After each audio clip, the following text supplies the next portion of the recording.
Hi friends, எல்லாரும் எப்படி இருக்கீங்க? இன்னைக்கு என்ன வீடியோ பார்க்க போறோம் அப்படிங்கறத நீங்க தம்ப்லைன்ல பார்த்ததுமே தெரிஞ்சிருப்பீங்க.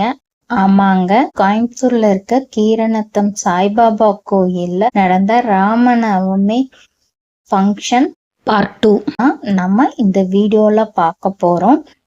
பார்ட் 1 வீடியோவை பார்க்காதவங்களுக்கு நான் டிஸ்கிரிப்ஷன் பாக்ஸில் லிங்க் தரேன், நீங்கள் அதையும் போய் பாருங்க. இந்த வீடியோவை ஸ்கிப் பண்ணாமல் பார்த்தீங்கன்னா கோயிலில் நடந்த விசேஷங்கள் எல்லாமே தெளிவாக நான் வீடியோ போட்டிருக்கேன், பாருங்க. ஃபர்ஸ்டே பார்க்குறவங்க மறக்காமல் சப்ஸ்கிரைப் பண்ணிக்கோங்க, ஆளுங்கிற பட்டனை தட்டிக்கோங்க. இப்பதான் நான் போடுற வீடியோ எல்லாமே உங்களுக்கு நோட்டிபிகேஷன்ல காமிக்கோங்க. லைக் பண்ணிக்கோங்க, ஷேர் பண்ணுங்க. வீடியோ எப்படி இருக்குங்கிறத கமெண்ட் பாக்ஸ்ல மறக்காம கமெண்ட் பண்ணுங்க. வாங்க நம்ம இப்ப வீடியோக்குள்ளார போகலாங்களா?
This video is sponsored by BuyNote eShoppingOnline.com. BuyNoteங்கிறதுங்க ஒரு ஆன்லைன் e-shopping, ஒரு ஆப். இது வீட்டுக்கு தேவையான கிராசரி ஐட்டம்ஸ் ஃபுல்லும் இந்த ஆப்ல இருக்கு. அவங்க சொந்த விருப்பத்தின் பேர்ல இது வாங்கி பயனடைஞ்சுக்கலாம்.